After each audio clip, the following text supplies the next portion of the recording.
أعوذ بالله من الشيطان الرجيم. بسم الله الرحمن الرحيم. حرمت عليكم الميتة والدم ولحم الخنزير وما أهل لغير الله به والمنخنقة والموقودة والمتردية والنطيحة وما أكل السبع إلا ما ذكيتم وما ذبح على النصب وأن تستقسموا بالأزلام ذلكم فسق. اليوم يئس الذين كفروا من دينكم فلا تخشوهم واخشون. اليوم أكملت لكم دينكم وأتممت عليكم نعمتي ورضيت لكم الإسلام دينا. فمن اضطر في مخمصة غير متجانف لإثم فإن الله غفور رحيم. صدق اللہ العظیم. معزز سامعین، بزرگوں، پیارے بھائیوں اور سننے والی خواتین، مائیں اور بہنیں، کل گزشتہ ہماری گفتگو چل رہی تھی کہ شریعت مطہرہ کے اندر حلال جانور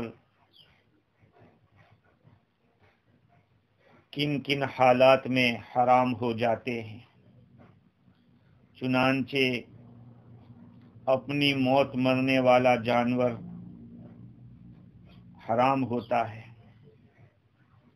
اسی طرح سے جانوروں میں بہنے والا خون وہ بھی حرام ہے، خنزیر کا گوشت بھی حرام ہے، اور وہ جانور جس کو غیر اللہ کے نام کے لیے کر دیا گیا ہو وہ بھی حرام ہے.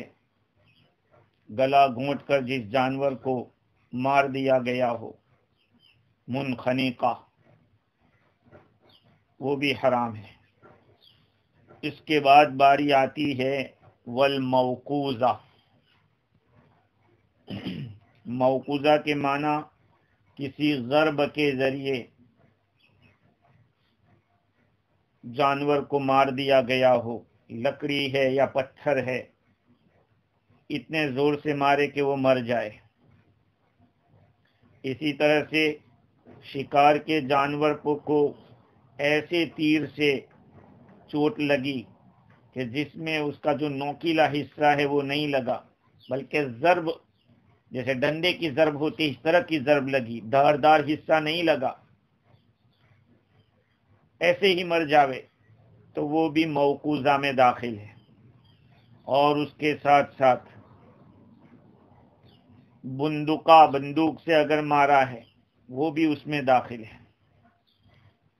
مفسر ضحاک کے حوالے سے امام قرطبی نے لکھا کہ زمانے جاہلیت میں لوگ جانوروں کو لکڑے سے مارتے تھے اپنے معبودوں کے لیے، اور پھر اس کو کھاتے تھے. آج کل بھی ایک بات ہے ہمارے یہاں پی جی کے اندر، میں نے سنا کہ پہلے بڑے پیر کا فاتحہ رکھتے تھے، اور چونکہ اس کا طریقہ بالکل ناجائز تھا، بہت سارے لوگ اپنی شکایتیں لے کر آتے ہیں اور کہتے ہیں کہ ہمارے باپ دادا بڑے پیر کی دعا کراتے تھے، بند کر دی ہے، تب سے گھر میں تکلیف بہت آ رہی ہے۔ میں نے ایک صاحب ہیں ہمارے یہاں شمیم بھائی، ان سے پوچھا، انہوں نے بتایا کہ دیکھو پہلے مرغے کو لیتے تھے اور ہوا میں اس کو ذبح کرتے تھے، اس کی گردن اڑاتے تھے اور اس طرح سے اس کی دعا ہوتی تھی۔ ظاہری بات یہ تو غیر اللہ کو راضی کرنے کے لیے، اور شیاطین اور جنات ایسی چیزوں سے جو ناپاک ہوتے ہیں وہ خوش ہوتے ہیں، غیر شرعی طریقوں سے وہ لوگ خوش ہوتے ہیں۔ اب وہ ناراض ہو گئے ہیں تو وہ ستا رہے ہیں، تو اس طرح سے بھی منع ہے۔ آج بھی بہت ساری قومیں اپنے جانوروں کو بڑی زور سے چوٹ مارتے ہیں سر کے اندر، اتنے زور سے کہ جانور تڑپ کے مر جاتا ہے، پھر اس کو کھاتے ہیں۔ خنزیر کو بھی اس طرح سے مارتے ہیں۔ تو یہ موقوذہ کے حکم میں ہے، اگر کسی نے اپنے حلال جانور کو اس طرح سے مارا ہوگا تو وہ مر گیا تو حرام ہوگا۔ والمتردیۃ، اونچی جگہ سے گرنے والا، گر کر مرنے والا جانور۔ رسول اکرم صلی اللہ علیہ وسلم نے حضرت عدی بن حاتم رضی اللہ تعالی عنہ کو یہ فرمایا تھا کہ جب تمہارا شکار پہاڑ سے گر جائے اور پھر پانی میں گرے، پانی میں پہاڑ سے گر کر پانی میں چلا جاوے تو اس کو مت کھاؤ، اس لیے کہ آپ کو پتا نہیں کہ آپ کے تیر نے اس کو مارا ہے یا پانی میں ڈوب کر مر گیا ہے۔ حافظ ابن کثیر رحمت اللہ علیہ نے اس کے بارے میں ایک اور روایت بھی دوسرے طریقے سے ابن حاتم کی روایت نقل کی ہے کہ انہوں نے حضور اکرم صلی اللہ علیہ وسلم سے اس کے بارے میں پوچھا تھا کہ کبھی کبھی انی ارمی بالمعراض الصید فاصیب، کبھی ہم ڈنڈا مارتے ہیں جانور کو، شکار کو، اور وہ لگ جاتا ہے۔ فرمایا کہ شکار کو اگر ایسے ڈنڈا مارا جس سے زخم ہو گیا، خون بہ گیا، تب تو اس کو کھائیے، اور اگر وہ عرض میں لگا ہے، چورائی میں لگا ہے اور پھر مر گیا ہے تو پھر وہ وقیز ہے، اس کو مت کھائیے۔ اور متردیہ، اونچی جگہ سے گرا، کسی نے مارا اس کو، تیر مارا اور تیر مار کے اس کو لگا بھی اور نیچے پہاڑ کے اوپر سے گرا، نیچے جا کے دیکھا تو مر گیا ہے، تو اب اس میں مشکل ہے فیصلہ کرنا کہ آیا تیر سے مرا ہے یا اوپر سے نیچے گرا اس لیے مرا ہے۔ حضرت عبداللہ ابن حضرت عمر رضی اللہ عنہ کی روایت ہے، کنا ندع 19 الحلال مخافت الربا، ہم لوگ حلال کے 9/10 حصے کو، 10 حصے میں سے 9 حصوں کو اس لیے چھوڑ دیتے تھے کہ اس میں صبح ہو جاتا تھا، ڈر رہتا تھا کہ اس میں کہیں سود نہ ہو، یعنی حرام کی ڈر کی وجہ سے 10 حصے میں سے 9 حصوں کو چھوڑ دیتے تھے۔ تو شکار پانی میں اگر نہیں گرا ہے، زمین پر گرا، وہاں پہ اگر احتمال ہے کہ تیر سے مرا ہے یا گر کے مرا ہے تو اس کو نہیں کھایا جائے گا۔ وَالنَّطِيحَةُ، جو ٹکر لگ کر جانور مر گیا ہو، مثال کے طور پر ہمارے انڈیا کے اندر تو ایسا ہوتا تھا کہ خرگوش، آدمی جا رہا ہے گاڑی لے کے اور نکلا اچانک خرگوش، اس کو ٹکر لگ گئی اور مر گیا، چاہے اس کو خون نکلا ہے یا کچھ بھی ہوا ہے، لیکن اس کو کھانا جائز نہیں ہے۔ تفسیر مواہب الرحمن میں گلیل کا بھی وہی حکم دیا ہے، ٹکر لگنے کا جو حکمت ہے، گلیل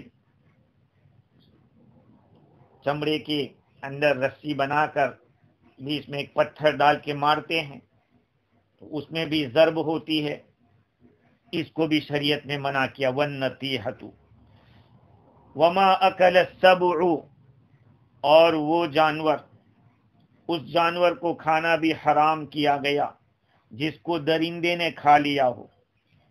ابن کثیر رحمت اللہ علیہ نے فرمایا کہ شیر ہے یا چیتا ہے، بھیڑ ہے، بھیڑیا ہے یا کتا ہے، اس نے اگر حملہ کر دیا کسی جانور کے اوپر، حلال جانور پہ، اور اس کو زخمی بھی کیا اور کھا بھی لیا، اب بچا ہوا ہے، تو کہا کہ نہیں کھا سکتے.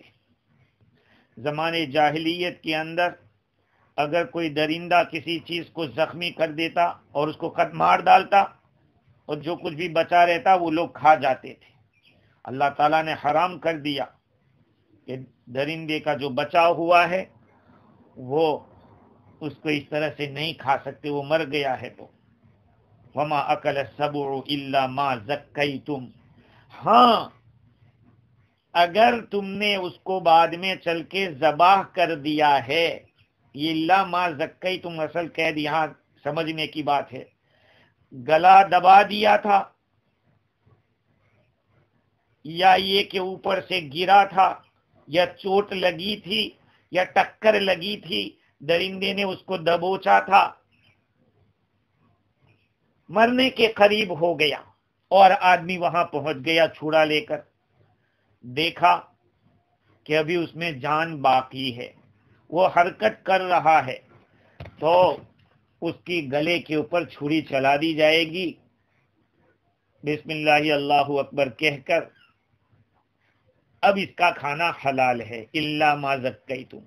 ابن کثیر نے لکھا ہے کہ ایسی حرکت اس کے اندر پائی جانی چاہیے جس سے پتہ چلتا ہو کہ اس کے اندر بھی زندگی باقی ہے، تو پھر ذبح کے بعد حلال ہوگا، اور اس کو ذبح بھی کیا جائے گا گلے اور لبا کے بیچ میں. اس کو ایک ہماری ظاہری مثال سے، بہت اوپن مثال ہے، کسی نے مرغیاں پال رکھی ہو اور بلی نے حملہ کر دیا، دبوچ لیا، اب وہ بیچاری مرغی بلی کے پنجوں کے اندر ہے، زخم بھی ہو گیا ہے یا نہیں بھی ہوا ہے، لیکن بلی چھوڑ کے بھاگی، دیکھا کہ ابھی مرغی میں کچھ جان باقی ہے، حرکت کر رہی ہے، پھڑپھڑا رہی ہے، تو جلدی سے بسم اللہ اللہ اکبر کہہ کر اس کے گلے پہ چھری چلا دی، کہا کہ یہ حلال ہو جائے گا. ذبح کے اندر گلے کے اوپر، گلے کو کاٹنا ہے، مری کو کاٹنا ہے. بہتر تو یہ کہ جو کھانے پینے کی جو نس ہے اس کو، جو گلے کی سمجھ کی نلی ہے، ان کو ذبح اس کے اوپر چھری چلائی جائے گی تو صحیح طریقے سے ذبح ہوگا. اور امام جعفر صادق اور امام باقر رحمہم اللہ فرماتے ہیں کہ اس کے کان کا حرکت کرنا، اس کی دم کا حرکت کرنا، یہ اس کی زندگی ہونے کے اوپر دلالت ہے کہ ابھی اس کے اندر جان باقی ہے. حضرت ابو الاشرا دارمی اپنے والد سے روایت کرتے ہیں کہ میں نے عرض کیا یا رسول اللہ، اے اللہ کے رسول، کیا جانور کو ذبح کرنا صرف گلے اور لبا کے بیچ میں ہی ہوتا ہے؟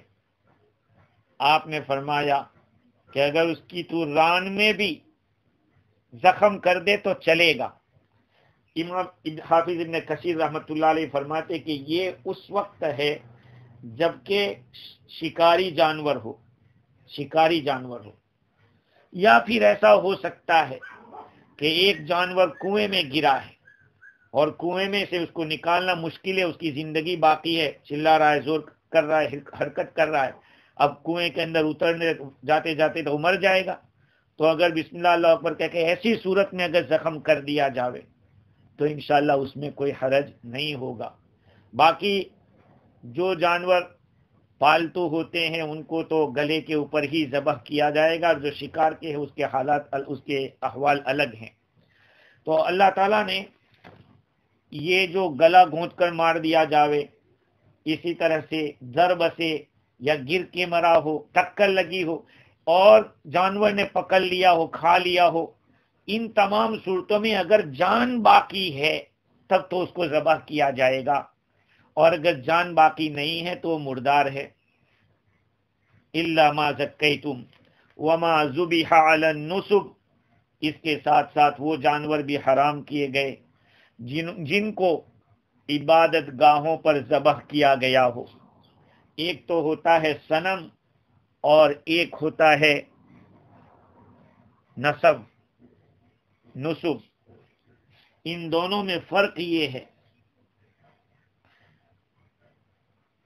کہ صنم تصویر والا ہو، تصویر کی تصویر کے ساتھ ہوتا ہے، جو پتھر تصویر کے ساتھ ہو وہ صنم ہے، اور ایسے ہی پتھر رکھا ہے کہ اس میں کوئی شکل نہیں ہے تو اس کو نصب کہتے ہیں، جو منصوب کے معنی میں ہے۔ تو صنم مصور ہوتے ہیں اور نصب غیر مصور ہوتے ہیں۔ کعبۃ اللہ کے ارد گرد 360 پتھر رکھے ہوئے تھے۔ زمانے جاہلیت کے اندر لوگ ان پتھروں کی پوجا کرتے تھے، جانوروں کو یہاں لا کر ذبح کرتے اور اس طرح سے ذبح کرنے کو عبادت سمجھتے تھے، اور اس کا خون بھی ان پتھروں کے اوپر لگاتے تھے۔ دیکھو اللہ رب العزت کی قدرت۔ اس سے پہلے جو آیت گزری ہے اس آیت کریمہ کے اندر ہدی کے جانور جو اللہ کے نام پہ ذبح ہونے والے ہیں ان کی تعظیم کا حکم تھا، اور یہاں پر جو غیر اللہ کے نام پہ ذبح ہو رہے ہیں ان کے ساتھ کہا کہ وہ حرام ہے، وہ غیر کے نام پہ ہوا ہے، چونکہ اللہ کے سوا کوئی عبادت کے لائق نہیں، اور ہر چیز کا خالق وہی ہے، اسی نے پیدا کیا ہے، تو اس طرح کا عمل اسی کے نام سے ہونا چاہیے۔ غیر اللہ کے نام سے یا غیر اللہ کے نام پہ ذبح کرنا یہ شرک ہے، اور اللہ تعالیٰ شرک کو برداشت نہیں کرتا۔ وما ذبح علی النصب، زمانے جاہلیت میں وہ لوگ اپنے جانوروں کو ذبح کر کے بتوں کے اوپر اور پتھروں کے اوپر خون بھی لگاتے تھے اور گوشت بھی رکھتے تھے۔ صحابہ کرام نے حضور اکرم صلی اللہ علیہ وسلم سے عرض کیا کہ حضور، زمانے جاہلیت میں یہ لوگ خون کے ذریعے خون لگا کے تعظیم کرتے تھے، تو کیا ہم بھی بیت اللہ کی اس طرح تعظیم کریں؟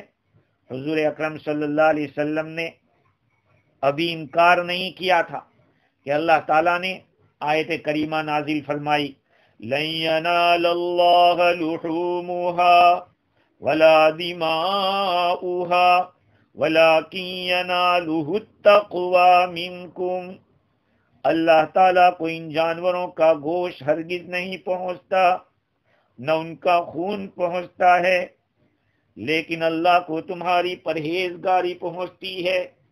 پرہیزگاری دل کے اندر، دیکھو ان کے اندر نیتوں کا بہت بڑا مدار ہے۔ نیت غیر کے نام کے پر جانور کو چھوڑ دیا ہے، دل کے اندر ہے یہ جانور حرام ہو جائے گا، چاہے اللہ کے نام سے ذبح کر رہے ہو۔ ہاں توبہ کر لے کہ یہ میرا کام غلط تھا، آئندہ نہیں کروں گا، اور پھر اللہ کے نام سے ذبح کرتا ہے تو پھر بات بن سکتی ہے۔ تو عبادت گاہوں کے اوپر ذبح کیا ہوا جانور وہ بھی حرام ہے۔ وَأَن تَسْتَقْسِمُوا بِالْأَزْلَامِ، اور حرام کیا گیا کہ تم لوگ تقسیم کرو قرا کے ذریعے، تیروں کے ذریعے تم اپنے حصے نکالو، یہ بھی حرام کیا گیا۔ اس کی تفسیر میں حضرت مولانا اشرف علی تھانوی نور اللہ مرقدہ نے ایک بات تو یہ بیان فرمائی کہ عرب کے اندر جانور کو ذبح کر کے اس کے گوشت کے ذریعے جوا کھیلا جاتا تھا، گیمبلنگ ہوتا تھا. کس طرح سے چند آدمیوں نے ایک جانور خرید لیا، شریک ہو گئے، پھر اس کے حصے ان تیروں کے ذریعے نکلواتے تھے. مثال کے طور پر کسی تیر کے اوپر لکھا ہے 8، کسی پہ لکھا ہے 7، کسی پہ لکھا ہے 0، تو اب نکالا جائے گا، فلاں صاحب کا نکالو چلو. تو اس تھیلے میں سے جو تیر نکلتا تھا وہ دیا جاتا تھا. اب مثال کے طور پر ایک آدمی کے لیے سب نے پیسے تو برابر سرابر نکالے ہیں، ایک آدمی کے حصے میں 8 نمبر آ گیا تو جو ذبح کیا ہے اور جتنے حصے کیے تھے اس میں سے 8 حصے یہ لے جائے گا. اور ایک آدمی ہے اس کا 0 نکلا تو اس کو کچھ بھی نہیں ملے گا. اس طرح سے جوا کھیلا جاتا تھا. اور یہ تیر خانے کعبہ کے اندر قریش کے بڑے بت حبل کے پاس رکھتے تھے. تفسیر عثمانی میں لکھا ہے چونکہ یہ قسم کا جوا تھا، اللہ تعالیٰ نے اس کو حرام کر دیا کہ یہ جائز نہیں ہے. اس کا جو ذمہ دار ہوتا تھا وہ کچھ رقم لے لیتا تھا، جیسے کہ مفتی شفیع صاحب رحمۃ اللہ علیہ نے لکھا. اس آیت کریمہ میں اس طرح سے اپنے حصوں کو نکالنا قرے کے ذریعے یہ جائز نہیں. یہاں پہ میں ایک بات موجودہ دور کے اعتبار سے کہہ رہا ہوں، وہ یہ ہے کہ بہت سی جگہ پہ سورٹی کرتے ہیں. سورٹی کا مطلب یہ کہ 10 آدمی ہے، ہر مہینے 1000 روپے جمع کرتے ہیں، 5 مہینے کے بعد جمع ہوں گے. اب اس میں جس کا نام آئے گا وہ لے لے گا کہ بھائی مجھے ضرورت ہے، اس کا نام نکلا 50,000 وہ لے گیا. تو کوئی بات نہیں ہے، آپس میں اس طرح سے مل جل کر اس طرح کا کام کرنا کہ ایک دوسرے کی مدد ہو جاوے، کیونکہ ایک آدمی ایک ساتھ اتنا پیسہ جمع نہیں کر پاتا، تھوڑا تھوڑا کر کے دے سکتا ہے. تو اگر جتنا لیا ہے اتنا ہی پے کرنا ہے یہ تو جائز ہے، کوئی بات نہیں. لیکن کبھی کبھی ایسا بھی ہوتا ہے کہ ایک آدمی نے کہا کہ دیکھو 50,000 ہے، میں 60,000 میں خریدتا ہوں. اس کا یہ مطلب کہ ابھی 50 لے جا رہا ہے، اس کو پے کرنا پڑے گا 60,000، اور وہ جو 10,000 جائے گا وہ دوسرے لوگوں میں تقسیم ہوگا. یہ تو حرام ہے، کیونکہ لے رہا ہے اس سے زیادہ دے رہا ہے، اسی کا نام تو سود ہے. تو چاہیے کہ لوگ اپنے معاملات کرنے سے پہلے علماء سے، مفتیوں سے پوچھے کہ یہ جائز ہے یا نہیں. یہ تو دنیا ہے، الگ الگ طریقے سے لوگ ہم لوگوں کو لبھانے کے لیے آئیں گے. ایک زمانے میں اس طرح کا بھی آیا تھا کہ ایک آدمی کسی جگہ کا ممبر بنتا ہے، 5,000 بھرو، اور اس کے بعد 3 آدمیوں کو ممبر بناتا ہے، ان میں سے اس کو ملتا ہے، یہ چینل چلتی ہے. اس کو بھی میں نے ایک وقت ناجائز کا، اور ناجائز ہے وہ، تو بہت سوں کو برا بھی لگا. لیکن کچھ وقت کے بعد پتا چلا کہ وہ تو پیسے بنا کے رفو چکر ہو گیا. تو نئی نئی اسکیمیں تو آتی رہے گی. قرآن مجید اور احادیث شریفہ کا ذخیرہ ہمارے پاس ایسا ہے کہ ہر چیز کا سولوشن موجود ہے. اچھا ٹھیک ہے، تو ایک بات تو یہ ہے کہ تیروں کے ذریعے اپنے حصے تقسیم کرنا اس طرح سے ناجائز ہے. حافظ ابن کثیر رحمت اللہ علیہ نے ایک شکل اور بتلائی ہے کہ زمانے جاہلیت میں ایک کام یہ تھا کہ لوگ اپنی قسمت آزمائی کرتے تھے. قسمت آزمائی اس طرح سے ہوتی تھی کہ کسی آدمی کو کسی جگہ کہیں جانا ہے یا کچھ کام کرنا ہے، تو اس کو معلوم کرنے کے لیے 3 قسم کے تیر ہوتے تھے، وہ ایک تھیلے میں رکھے جاتے. ایک کے اوپر لکھا ہوا ہوتا تھا کہ افعل یعنی کرو، اور دوسرے کے اوپر لکھا ہوتا تھا لا تفعل مت کرو، اور تیسرا خالی ہوتا تھا.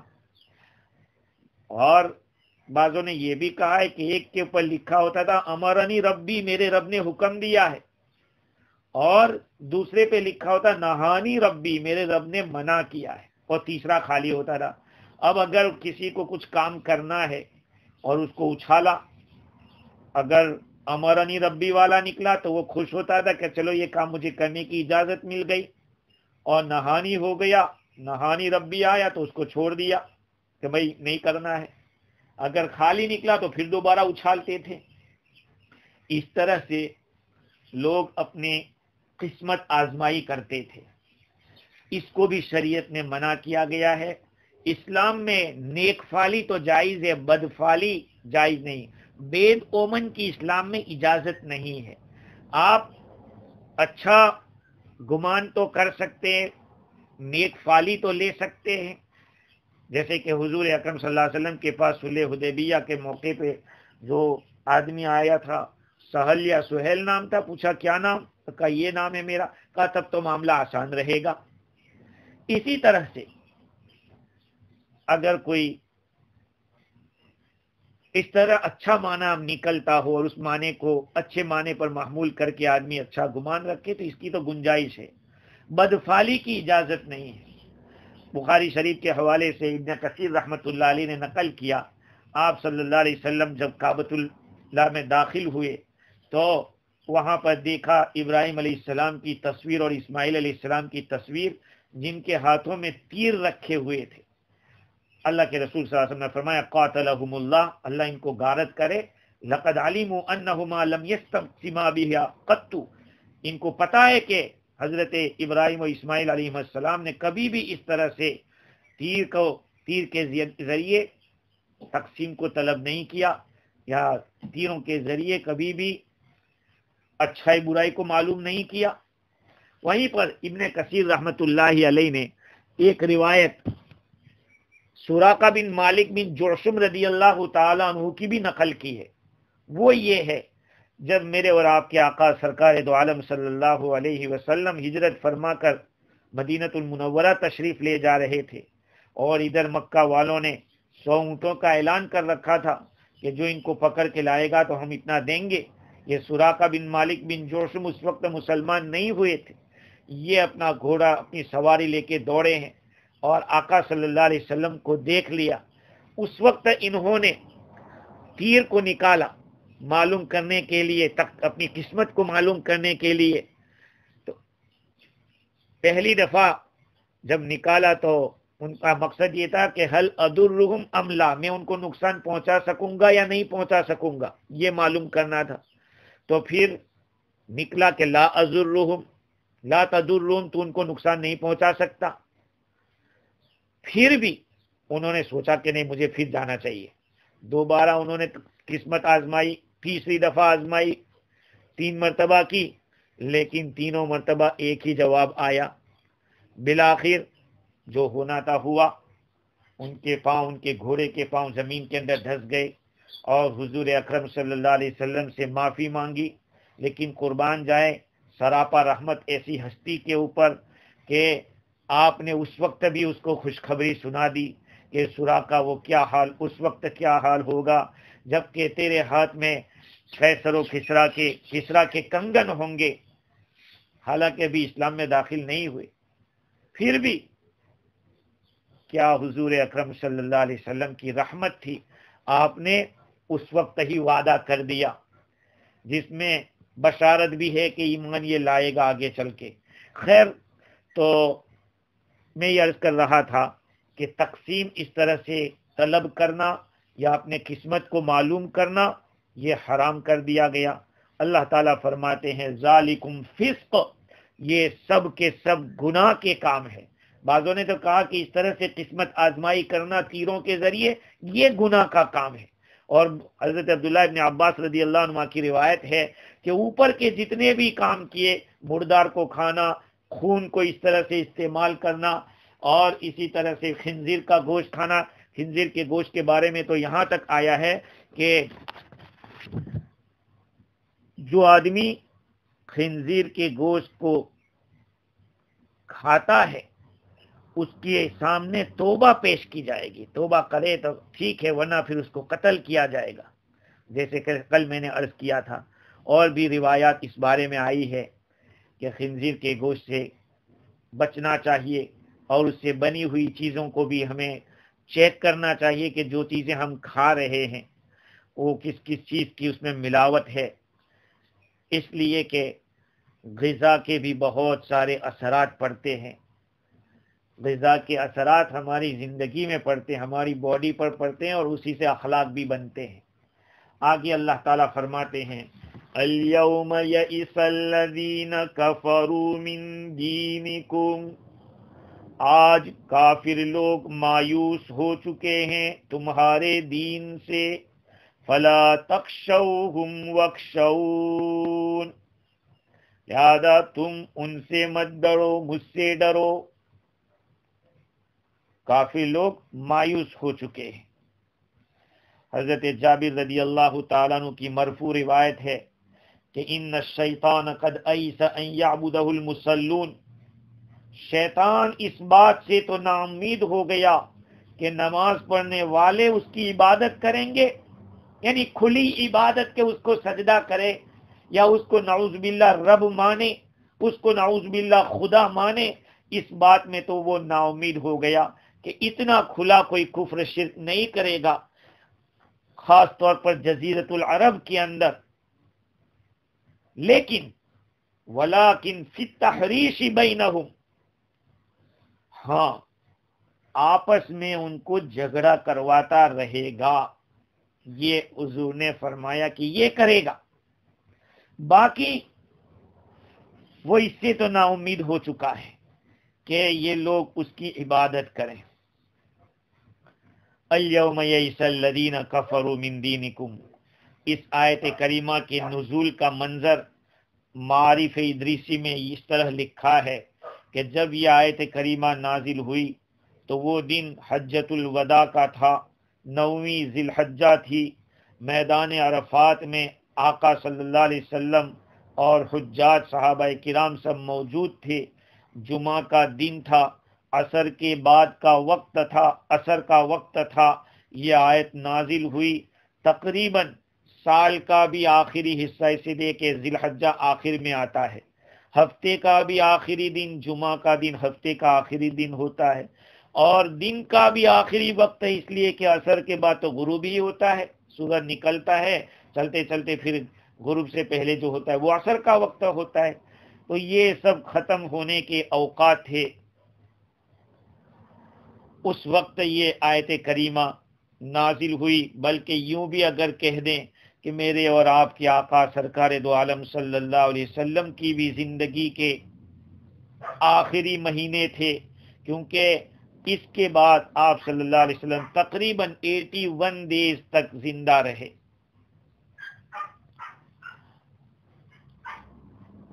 الیوم یئس الذین کفروا من دینکم، یہ کافر لوگ تمہارے دین سے نا امید ہو گئے ہیں، لہذا تم ان سے مت ڈرو اور مجھ سے ڈرو. ظاہری بات ہے، قرآن یہ کہہ رہا ہے کہ یہ لوگ نا امید ہو گئے، اس کا یہ مطلب کہ وہ مغلوب ہو جائیں گے اور گم ہو جائیں گے. اسلام کا شیوع اس کے بعد بہت ہوا. تمہارے دین کو کوئی گم نہیں کر سکے گا، تمہیں مجھ سے ڈرتے رہنا ہے، میرے احکام کی مخالفت مت کرنا. پھر اللہ تعالیٰ فرما رہے ہیں الیوم اکملت لکم دینکم واتممت علیکم نعمتی ورضیت لکم الاسلام دینا، آج میں نے تمہارے لیے تمہارے دین کو مکمل کر دیا ہے اور میں نے اپنی نعمت کو تمہارے اوپر تمام کر دیا ہے.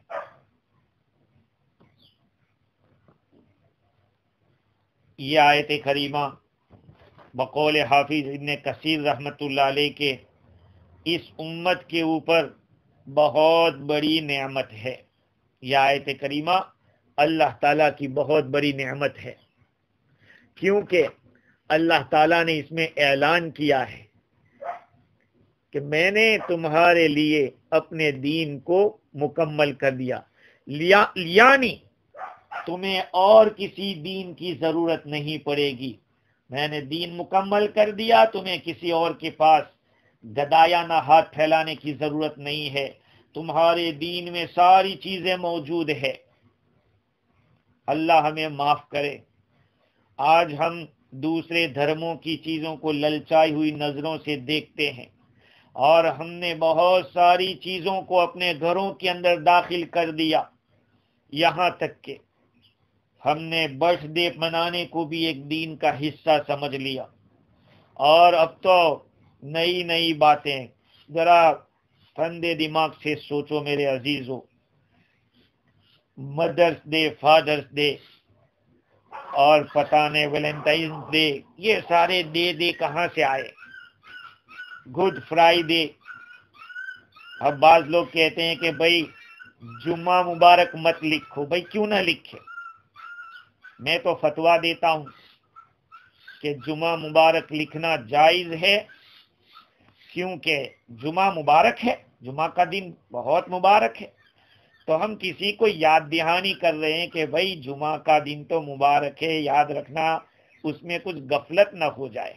سامنے والے کو دعا دے رہے ہیں کہ اللہ تعالیٰ تمہارے اس دن میں برکت عطا فرمائے۔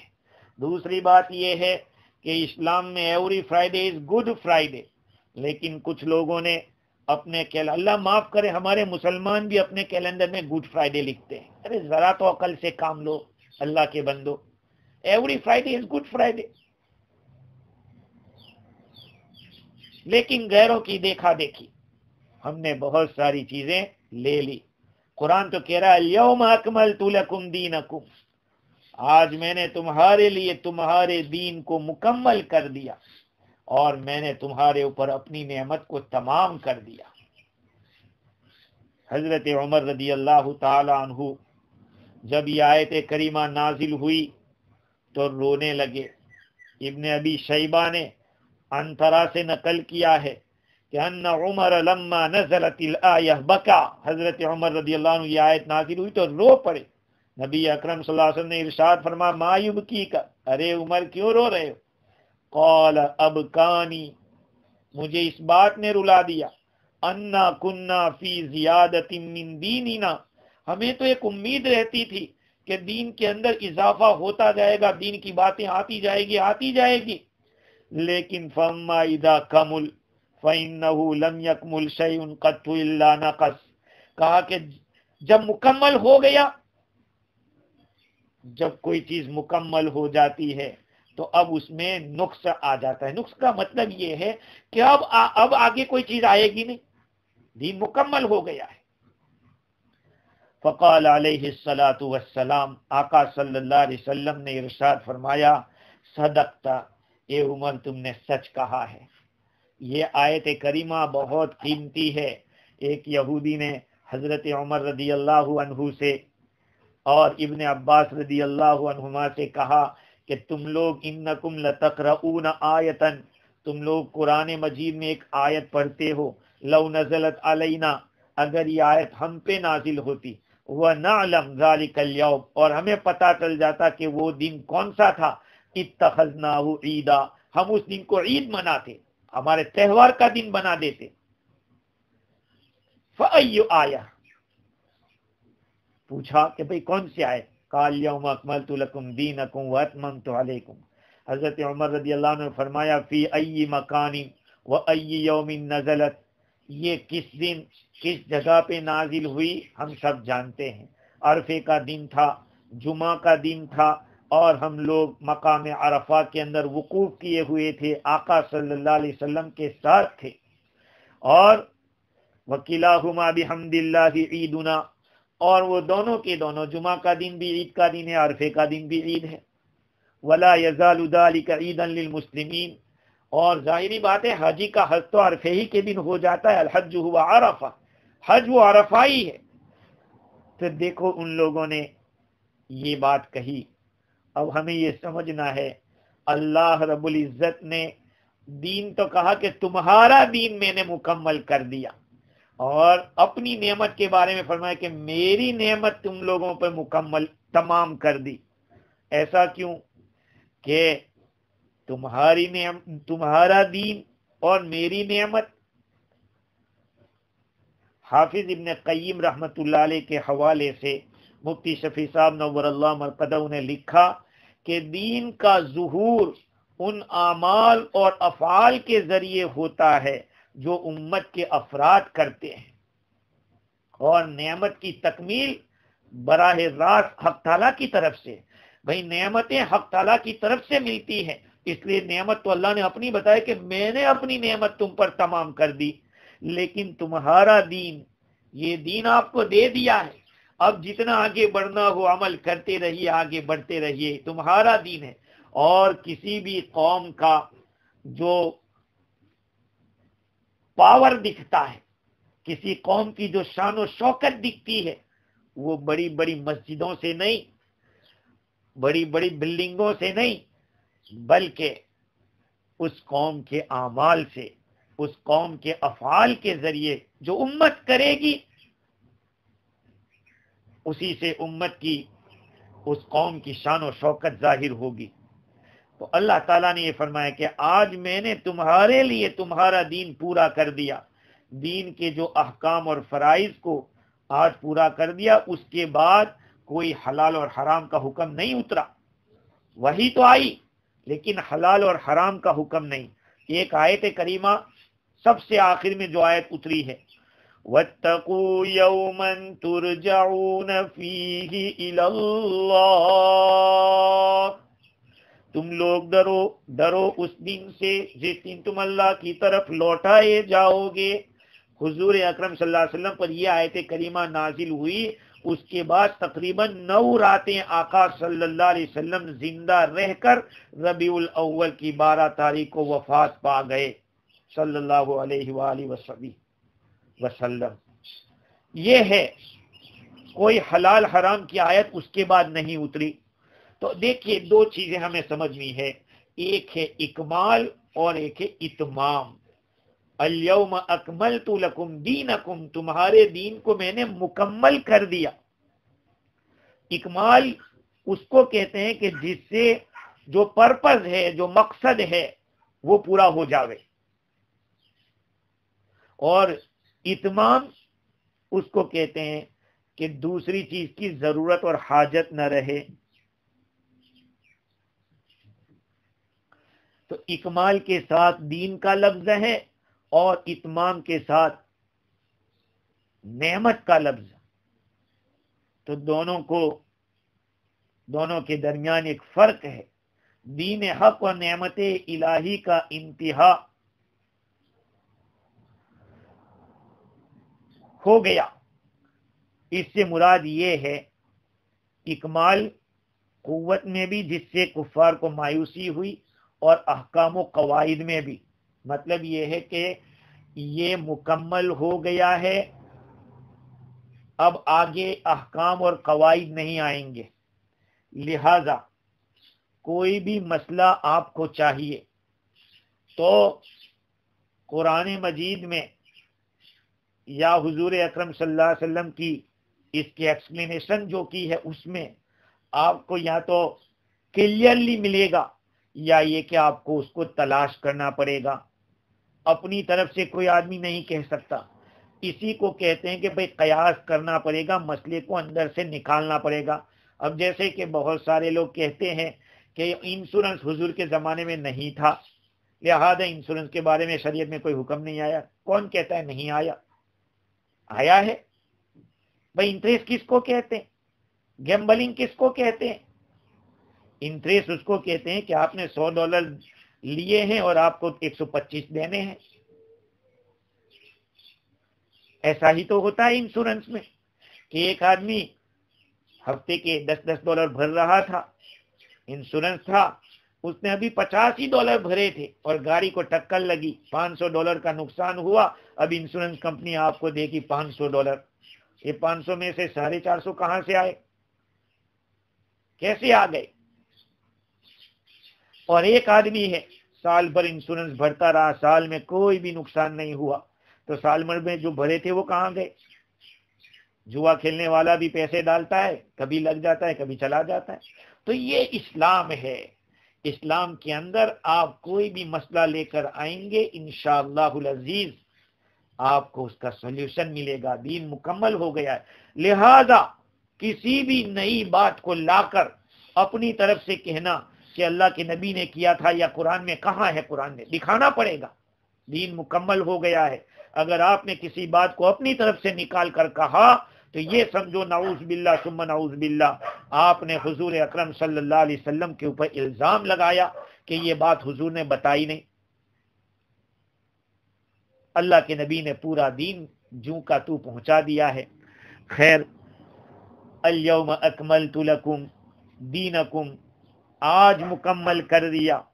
اس کا یہ مطلب نہیں کہ پہلے ادھورا تھا، نہیں، بلکہ مطلب یہ کہ دین تو ہر نبی کا اس کے زمانے کے اعتبار سے کامل اور مکمل تھا، لیکن علم خداوندی میں جو یہ بات طے تھی کہ اتنے وقت میں دین اتنا مجھے دینا ہے، وہ سارا دے دیا۔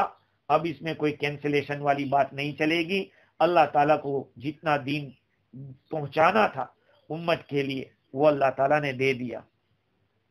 وَرَضِيتُ لَكُمُ الْإِسْلَامَ دِينًا، اور میں نے تمہارے لیے دین اسلام کو پسند کیا ہے، میں نے پسند کر لیا۔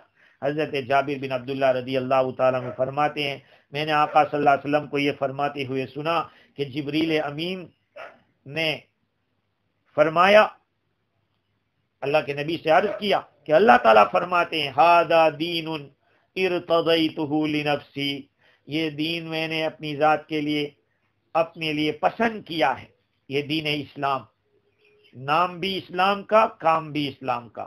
اور آگے فرمایا وَلَن يُصْلِحَهُ إِلَّا السَّخَاءُ وَحُسْنُ الْخُلْقِ، اللہ تعالیٰ فرماتے ہیں کہ اس دین کی درستگی صرف سخاوت سے اور اچھے اخلاق سے ہوگی، لہذا فَأَكْرِمُوهُ بِهِ مَا صَحِبْتُمُوهُ، لہذا تم دین کا اکرام کرو، ہاں، اور دین کے ساتھ وابستہ رہو، وہاں تک دین کا احترام کرو۔ یہ ہے جو پسندیدہ دین ہے، ان الدین عند اللہ الاسلام۔ تو دین کے مکمل کر دینے کا مطلب یہ کہ جتنی بھی حدود تھی، حدود کے معنی جو سزائیں ہیں، چوری کی سزا کیا ہے، زنا کی سزا کیا ہے، الزام لگانے والے کی سزا کیا ہے، شراب پینے والے کی سزا کیا ہے، اور کسی کو ناحق قتل کرنے والے کی سزا کیا ہے، کہا سب بیان کر دیا۔ حلال اور حرام کے احکام، مبدا و معاد آخرت کے بارے میں، دنیا اور آخرت زندگی کے ہر شعبے کے متعلق ایسے اصول اور قواعد بتلا دیے کہ قیامت تک آنے والے واقعات اور پرسنل پرابلم سب کے احکام الہی کلیات سے صراحتاً یا اشارتاً معلوم ہو سکتے ہیں۔ دنیا میں آنے والا کوئی بھی پرابلم یا کوئی بھی ایشو ہوگا، آپ کو یا تو قرآن و حدیث میں کلیئرلی ملے گا یا یہ کہ آپ کو اشارتاً ملے گا۔ قیامت تک اس میں نہ زیادتی ہو، اضافہ ہو سکتا ہے، نہ اس میں کوئی ترمیم کی ضرورت ہوگی۔ جیسے طب کامل وہ ہے جس سے ہر مرض کا علاج معلوم ہو سکے، اسی طرح دین کامل وہ ہے جو اصول اور قواعد کلیہ کا جامع ہو۔ اتممت علیکم، ہم نے تم کو دین کامل دے کر تم پر نعمت پوری کر دی کہ تم کو ایسا کامل اور غایت درجہ معتدل اور مودریشن والا قانون اور دستور عطا کیا کہ جو تمام شریعتوں کا خلاصہ اور لب لباب ہے، نچوڑ ہے۔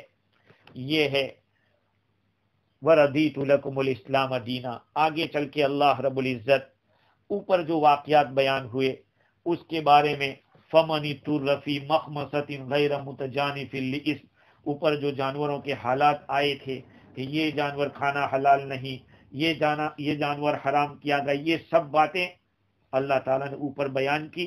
اس میں سے کچھ حالات ایسے ہوتے ہیں کہ جن میں ان چیزوں کی حرمت وقتی طور پر اٹھا لی جاتی ہے۔ فَمَنِ اضْطُرَّ فِي مَخْمَصَةٍ، جو آدمی شدت بھوک کی وجہ سے بے تاب ہو جاوے، بشرطے کہ کسی گناہ کی طرف اس کا میلان نہ ہو، تو